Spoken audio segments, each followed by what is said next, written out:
கிளைய நல்லாடுங்க.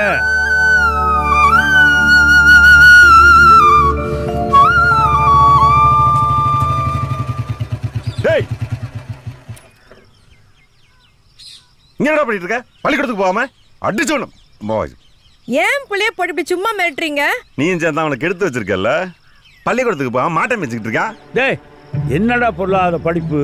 உங்க தாத்தன் படிச்சானா, உங்க அப்பன் படிச்சானா, இல்ல நீ தான் படிச்சியா? படிப்பு படிப்புன்னு பிள்ளைய போட்டு உசுர வாங்குற. நீ போடா வேறாண்டி, நீ மாட்டமே ஐயா. அந்த ஆளு பேச்ச கேட்டுக்கிட்டு மாட்டை ஓட்டிட்டு வந்தியா? இந்த வாரச்சந்தையில இந்த மாட்டை கொண்டு போய் அடிமாட்டுக்கு வித்துட்டு வந்துடுறேன், எல்லாம் சரியா போயிடும். டேய், மாட்டை சந்தையில் கொண்டு வித்துட்டா உழவுக்கு ஒன்ன கட்டி விழுகிறதா, உரத்துக்கு ஒன்ன போட்டு மிதிக்கிறதா? பேச வந்துட்டான், போடா. உழுவுறதுக்கு டிராக்டர் வந்துருச்சு, எருவுக்கு பதிலா உரம் வந்துருச்சு. அதுவே தெரியாத முட்டாளா தானே இருக்கிறீங்க. அதுக்கு தான் என் மகனை நான் படிக்க வைக்கிறேன். வாடா தம்பி, தாத்தா வாடா. கவலைப்படாத பிறாண்டி, அவன் போனதுக்கு அப்புறம் நீ வந்துரு, பார்த்து போப்பா.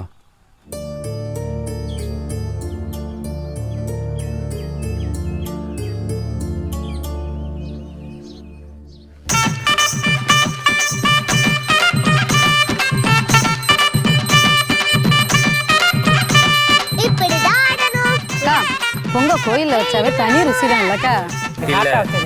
1 2 3 என்னங்க?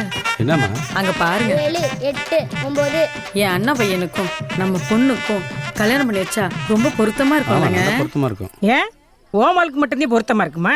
ஏமாளுக்கு தான் பொருத்தமா இருக்கும். சீமை இல்லாத பிள்ளை பத்த மாதிரி நல்ல கதை வச்சுக்கிட்டுறாங்க. நீ பேச நல்லாத்தான் இருக்க. ஏன் உங்க வீட்டுல தான் பொண்ணு இருக்கா? என் வீட்டுல பொண்ணு இல்லையா? இல்ல என் பிள்ளை பொருத்தம் இருக்காதா? வந்துட்டு ஆட்டிக்கிட்டு உங்களுக்குள்ள ஏன் வீணா சண்டை? எப்பா எங்களுக்கு இப்ப தெரிஞ்சாலும்ப்பா. சீக்கிரம் வா. எங்க 3 பேர் வீட்டுல இருந்தா பொண்ணு இருக்கு. உங்க பேரனுக்கு எந்த வீட்டுல பொண்ணு எடுக்க போறீங்கன்னு சொல்லிருங்கப்பா. இந்தா பாருமா, உங்க 3 பேருடைய மகள்ல யாரையும் பேரனு கட்டிக்கிற சம்மதம். ஆனா யாருன்னு நீங்க 3 பேரும் தான் முடிவு பண்ணி சொல்லணும், சரியா? அப்பா, நான் தான் வீட்டுக்கு மூத்தவன், எனக்கு தான் முத உரிமை. நான் வேணாம்னு சொன்னாக்கா நடுவுல மாலை கட்டுங்க. அவ வேணாம்னு சொன்னானா சின்னவ மாலை கட்டுங்க. ஆமா, அக்கா சொல்றேன் சரிதானப்பா. அட என்னம்மா, சின்ன பசங்களா இருக்காங்க, அவங்கள போய் கல்யாணம் காட்சின்னு பேசிக்கிட்டு சாமி கும்பிட வந்தீங்களா சண்டை போட வந்தீங்களா? போய் வேலையை பாருங்கம்மா. எப்பா, பின்னால வர்ற பிரச்சனை இப்பவே பேசி தீர்த்துப்படுறதுதான் நல்லது. இதான் சரி. இப்படி 3 பேர் சண்டை போட்டுக்கிட்டே இருந்தீங்கன்னா அவன் பையனுக்கு வேற இடத்துல கல்யாணம் பண்ணி வச்சிருவான். அப்புறம் நீங்க 3 பேரும் அம்பேல் நிக்க வேண்டியதான். யார் மகளை கொடுக்க போறோம்னு நீங்க முடிவு பண்ணிக்கங்க. என்ன நான் சொல்றது சரிதானே? அப்ப அண்ணனே பார்த்து எந்த பொண்ணை கட்டினாலும் சம்மதம் தேப்பா எங்களுக்கு. இது சரியான முடிவு. இவங்க 2 பேருக்கு சம்மதம்னா எனக்கும் சரிதான்ப்பா. எனக்கும் சம்மந்தம்ப்பா. உனக்கு? எங்களுக்கு சம்மதம் தான்ப்பா. ஆமா சரி. அப்ப சண்டை போடாம சாப்பிடுங்க. எனக்கு சம்மதம் இல்ல. அடியாத்தே, இது என்ன புது கதையா இருக்கு? நானே கோயில வச்சு இப்படி பேசிக்கிருக்க. சொந்தத்துல என் பையனை கொடுக்க மாட்டேன்னு சொல்லிட்டு இருக்கேன். என் தாத்தன் பூட்டன் காலத்துல இருந்து அத்தனை பேர் இதே கிராமத்துல விவசாயம் தான் பண்ணிட்டு இருந்தாங்க. என் மகனையும் விவசாயம் பண்ண சொல்றியா? அவனை பட்டணத்துக்கு படிக்க அனுப்ப போறேன். எவ்வளவு செலவானாலும் பரவாயில்லன்னு அதே ஊர்ல அவனுக்கு அரசாங்க வேலை வாங்கி கொடுத்து அதே பட்டணத்துல நல்ல பொண்ணா பார்த்து அவனுக்கு கல்யாணம் பண்ணி வைக்க போறேன். எனக்கு என் மகன் வாழ்க்கை தான் முக்கியம். அப்புறம் சொந்தத்துல பொண்ணு எடுத்தா பிறக்கிற புள்ள ஊனமா பிறக்குமா? எனக்கு ஊனமான பேரனோ பேத்தியோ தேவையில்லை. எப்பா, உடம்புல ஊனமா இருந்து ஒண்ணு பிரயோஜனம் இல்லப்பா. இந்த மாதிரி மனசுல ஊனமா இருக்கி கூட பிறந்து என்ன செய்ய? இங்க பாரு, வாய்க்கு வந்த மாதிரி பேசாத. உங்களை எல்லாம் சொந்தத்தெல்லாம் கட்டி கொடுத்தாங்க. எல்லாரும் ஒரே குட்டையில ஊர்ன மட்ட மாதிரி தானே இருக்கிறீங்க. உன் புருஷன் ஆடு வித்துக்கிட்டு இருக்கிறான் சந்தையில, இவ புருஷன் கீரை வித்துக்கிட்டு இருக்கான். இதோ அவ புருஷன் வேலையில அதை தண்டம். உங்களை மாதிரி தரங்கட்ட குடும்பத்துல இருந்து என் பையனுக்கு பொண்ணு எடுக்க சொல்றியா? பேசிக்கிட்டு கை வாங்குற.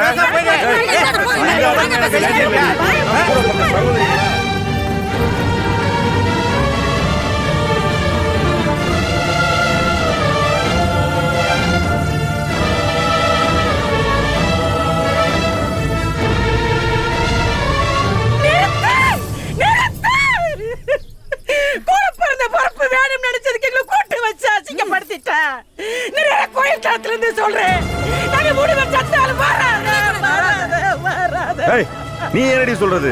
என் வீட்டுல நானே செத்தாலும் நீங்க யாரும் என் வீட்டுக்கு வரக்கூடாது. போங்கடி. என்ன சொல்றது?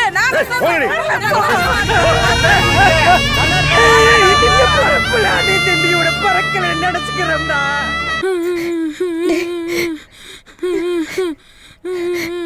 கண்ணா, செலவுக்கு காசு வச்சுக்கோ. ஏங்க, அவன் தான் வேண்டான்னு சொல்றான்ல. அவன் படிச்சு வேலைக்கு போய் நம்ம கஞ்சி குடிக்கணுமா என்ன? இங்க இருக்கிற காடு கரையா பார்த்துக்கிட்டு நம்ம கூடவே இருக்கட்டுமே. நீ அழகாத கண்ணா. இப்படி ஏதாவது சொல்லி அவனை நீ குழப்புவேன்னு எனக்கு தெரியும்டி. அதான் அவனை ஹாஸ்டல்ல சேர்த்து வர்றேன். ஏய், வாடா. எங்க பச்சை புள்ள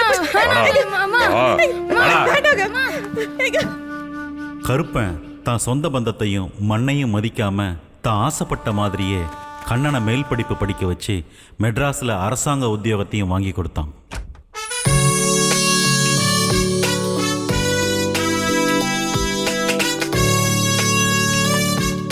மணி 8:30 தான் ஆகுது. அதுக்குள்ள சார் வணக்கம் சார். வணக்கம். நான் உங்கள் பிஏ மூர்த்தி. ஆஹா. வாங்க சார். மிஸ்டர் மூர்த்தி. சார். ஸ்டாஃப்னா இவங்கள மாதிரி தான் இருக்கணும். சார் இவங்க பேர் அமலா. வணக்கம் சார். வணக்கம். இவங்க நம்ம டைப்பிஸ்ட், சீனியர் அண்ட் சின்சியர். அதெல்லாம் அறிமுகமே நல்லா தான் இருக்கு.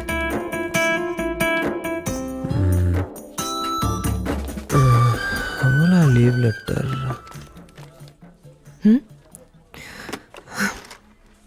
ஹலோ, சொல்லுங்க. ஏய், நான் பேசிட்டு இருக்கும்போது போனை கட் பண்றேன். எனக்கு நிறைய வேலை இருக்கு. நேத்து நைட் வரைக்கும் லீவ் போட்டுருக்கேன்னு சொன்னேன். அப்புறம் திடீர்னு வேலைக்கு கிளம்பி போயிட்டா. ஆபீஸ்ல இன்னைக்கு முக்கியமான மீட்டிங் இருக்குன்னு புதுசா வந்த மேனேஜர் ஃபோன் பண்ணி சொன்னாரு. அதான். யோ, நானே இன்னைக்கு தான் வேலையில ஜாயின் பண்ணிருக்கேன். ஆமாம் சார். நான் எப்போ முக்கியமான மீட்டிங்னு சொன்னேன்? எனக்கு தெரியும்டி. என் அக்கா தங்கச்சி வந்தது பிடிக்காம லீவை கேன்சல் பண்ணிட்டு மீட்டிங்னு போய் சொல்லி ஆபீஸ்க்கு போயிட்டேன். ஆமா, போய் தான் சொன்னேன். நான் லீவ் போட்டது நல்லா படுத்து ரெஸ்ட் எடுக்கிறதுக்கு, ஊர்ல இருந்து வந்த உங்க அக்கா தங்கச்சிங்களுக்கு சமைச்சு போடுறதுக்கு இல்ல. என்ன மூர்த்தி, இது வெறும் ட்ரெய்லர் தாங்க. வாங்க மெயின் பிக்சர் காமிக்கிறேன். வாங்க. அமலாவை அதிகாரி டீல் பண்ணட்டும், நம்ம ஒதுங்கி நிற்போம். சார் உட்காருங்க, நீங்க உட்காருங்க. வந்த சொந்தங்களை கவனிக்க மனசு இல்லாம போட்ட இதை கேன்சல் பண்ணிட்டு இதுல மீட்டிங் இருக்குன்னு போய் சொல்ற.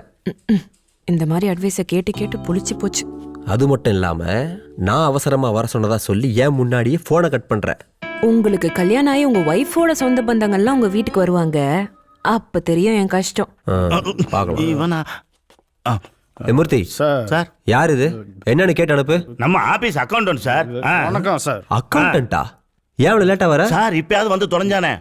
சார் அது வந்து ஏய், குடிச்சிருக்கியா? கள்ளச்சாரத்துல குளிச்சுட்டே வந்திருக்கான். வெளியே போ. ஆபீஸுக்கு புதுசா வேற வந்திருக்கா, கல்யாணம் வேற ஆகல. வெளியே போன. இப்ப நான் போறேன், கல்யாணம் மட்டும் பண்ணிப்பாரு, அப்ப தெரியும் நாங்கெல்லாம் எதுக்கு குடிக்கிறோம்னு. என்னையா சொல்றான் அவன்? உண்மையை சொல்றான் சார். அதுக்கு எங்க தெரியும், இதுதான் பேச்சுலர் ஆச்சு. இப்படி கண்ணனுக்கு வேலை கிடைச்ச சந்தோஷத்துல 4 வருஷம் ஓடியே போச்சு.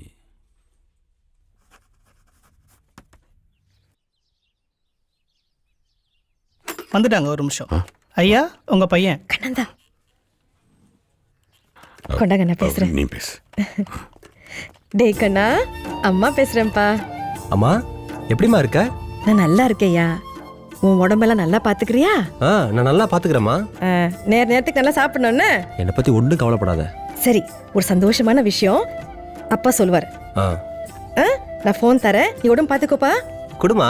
இந்தாங்க. தம்பி. அப்பா, எப்படிப்பா இருக்க? நல்லா இருக்கேன்டா. நாமக்கல்ல இருந்து மாப்பிள்ளை வீடு பார்க்க வந்திருந்தாங்க. நல்ல வசதியான குடும்பம், காரு, பங்களா, இடம்னு. நாம அந்த அளவுக்கு வசதி இல்லைன்னு சொல்லிட்டேன். மாப்பிள்ளை நல்ல வேலையில் இருந்தால் போதும், வசதியெல்லாம் தேவையில்லைன்ட்டாங்க. அதான் உங்ககிட்ட அபிப்பிராயம் கேட்டுக்கலாமேன்னு. என்னப்பா இதெல்லாம் போய் என்கிட்ட கேட்டுக்கிட்டு, நீ அம்மாவும் பார்த்து எந்த பொண்ணை கை காட்டுறீங்களோ அவ கழுத்துல நான் தாலியை கட்டுறேன்ப்பா. என்னைக்குப்பா உங்க பேச்சு தட்டி இருக்கேன். சரி வச்சிருட்டா. உடம்பு பார்த்துக்கப்பா. சரிப்பா.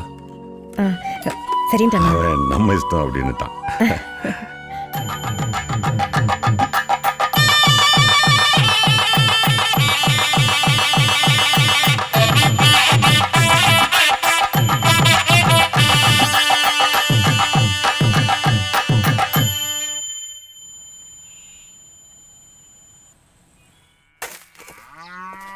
ஏய் ராசாத்தி, மகன் வரான் பாரு. வாடா. அதே கண்ணா, வாப்பா, வா வா. எப்படிப்பா இருக்க? நல்லா இருக்கேன். நல்லா இருக்கியாம்மா? எப்படியா இருக்க? நல்லா இருக்கேன். எதுக்கடா அவ்வளவு தூரம் நடந்து வர? என்கிட்ட சொல்லி இருந்தா வண்டியில கூட்டு வந்திருப்பேன்ல. பரவாயில்லப்பா. குடியா? குடி.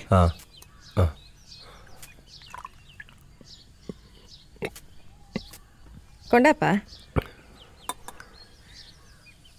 ஏப்பா ம் மருமம் எப்படி இருக்கா? ஆ நல்லா இருக்காம்மா. என்னப்பா ஒரு மாதிரியா இருக்க? என்னய்யா அவ 3 மாசம் முழுகாம இருக்காம்மா. ஏங்க டேய் என்னடா சொல்ற? தம்பி என்னையா சந்தோஷமான விஷயத்த மூஞ்சி இப்படி வச்சுட்டு சொல்லிட்டு அதானே. இருக்க? டேய் பாரு டேய் ஏப்பா ஒரு மாதிரியா இருக்க? எதுவும் பிரச்சனையா? சொல்லியா? இப்போ இருக்க வீடு அவளுக்கு பிடிக்கலையா? குழந்தை பத்து வருமா சொந்த வீட்டில் தான் இருக்கணுமா? இப்போ அங்கே இருக்க பிடிக்கலன்ட்டா, அதான் அவங்க வீட்டில் விட்டு வந்துட்டேன்ப்பா.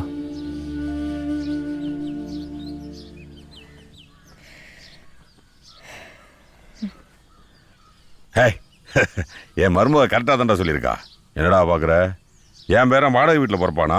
அவன் சொந்த வீட்டில் தான் பிறக்கணும். மருமக கரெக்டாக சொல்லியிருக்கா. கிறுக்கு போய் மாதிரி இதுக்கு போய் கவலைப்பட்டுக்கிட்டு பணம் தானே ஏதோ இருக்கே, அதில் 2 ஏக்கர் நிலத்தை விற்றா பணம் வரப்போகுது. அதெல்லாம் விற்க வேணாம்ப்பா. இங்கே பாரு, சொன்னா கேளு. ஒரு வாரத்துக்குள்ள விற்று பணத்தை போறேன். சொல்லு கேளுடா. தனி வீடா வாங்கு. என் பேரன் சொந்த வீட்டில் தான் பிறக்கணும். என் பேரனுக்கு எல்லாம் சொத்து அது எதுக்கு? அது சரியாதாயா சொல்றாரு அப்பா. இங்கே பாரு, அதுக்கான ஏற்பாடுகளை நாளைக்கே பண்றேன். ஒரு வாரத்துக்குள்ள இடத்த வித்து பணத்தை தரேன். மருமக ஆசைப்பட்ட மாதிரியே சொந்த வீடு வாங்கிரு. அதெல்லாம் சரி வராதுப்பா. நீ சும்மா போடி. நீ போய் ஏதாவது ஆமாங்க என் கையில சாப்பிட்டு ரொம்ப நாள் ஆயிடுச்சு. தூக்கி வச்சுட்டாங்க. ஏது வராம